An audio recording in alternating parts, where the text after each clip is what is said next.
கரம் கூப்பி வரவேற்கிறோம். நாங்கள்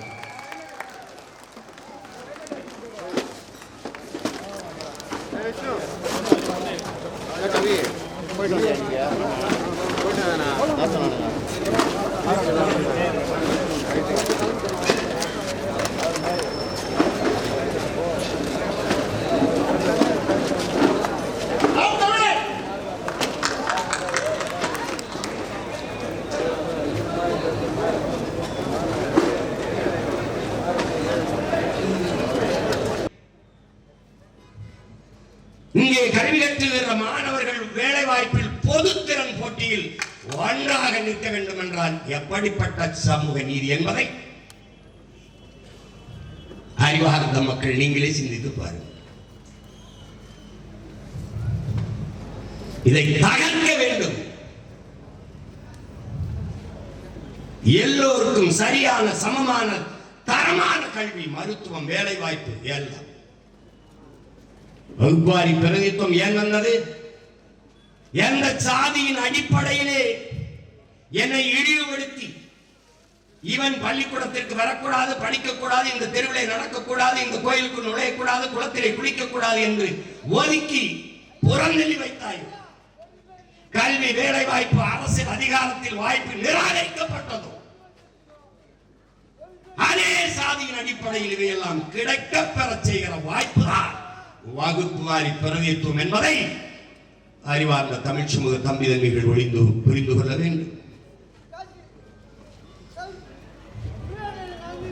சாதி வேண்டாம் என்கிறார்கள், சாதி வாரி இடஒதுக்கீடு வேண்டும் என்கிறார்கள், வகுப்பாரி பிரதிநிதித்துவம் இடப்பங்கீடு வேண்டும் என்கிறார்கள்.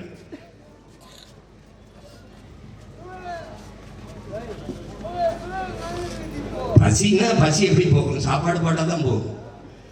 சாப்பாடு போடணும் இல்ல, அவரவர் பசிக்கேற்ப போடணும். 3 வேளை சாப்பிட்றவனு ஒரே ஒரு வேளை சாப்பிட்றவனு ஒரே மாதிரி உணவுன்னா அவன் கூடுதலாக ஒரு கை பண்ணணும், போடணும். அப்படிதான், அதுதான் சமூக நீதி.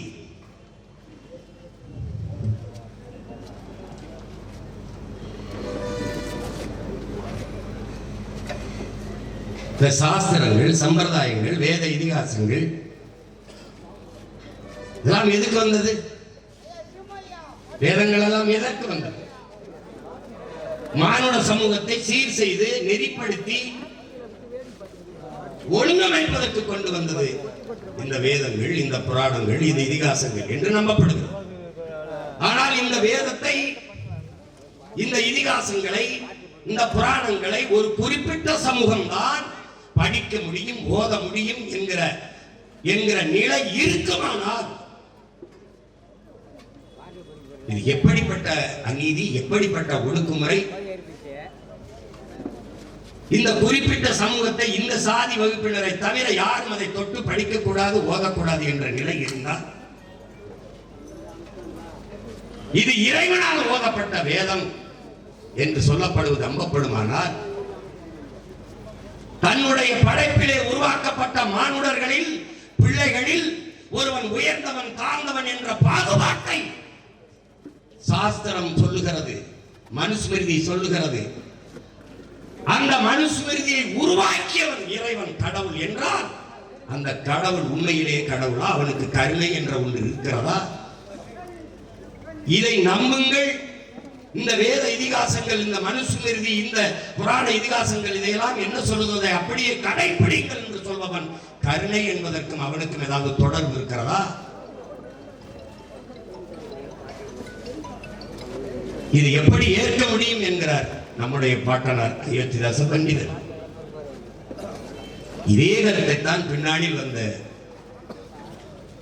ஐயா ஈவே ராமசாமி அவர்களும் இதே கருத்தை தான் பின்னாடி எடுத்து வைத்தார்.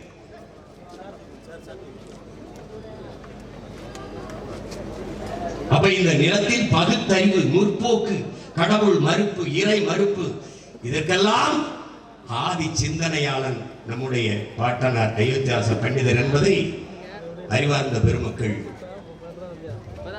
என் அன்பு தம்பிதங்கள் புரிந்து கொள்ள வேண்டும்.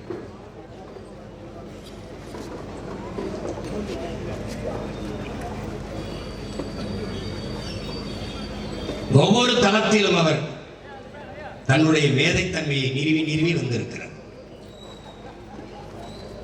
அதிலே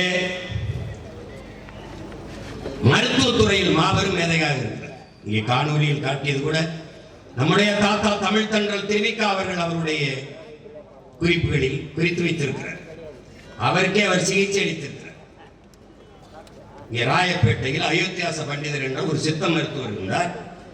அவரிடத்திலே வருகிற மக்களுக்கு அவர் சித்த மருத்துவத்தின் மூலமாக குணப்படுத்தி சாதித்து காட்டினார். சிறந்த மருத்துவராக விளங்கினார் என்ற குறிப்பில் குறித்து வைத்திருக்கிறார். ஒற்றை தலைவலி என்று வந்தால் அவர்களை முன்னே இருக்க வைத்து வளைந்த ஒரு கம்பியால் அவர் கழுத்தை தடவி தடவி கொடுக்கிறார். நோய் குணமாகி விடுகிறது. பிறகு பாம்பு கடித்தோ தேல் கொட்டிய வந்தால் அவர்களை முன்னாடி உட்கார வைத்து விட்டு இவர் தலையை அப்படியே தலையை சொரிந்து கொண்டு சிரிக்கிறார். தலையை சொரிந்து கொண்டு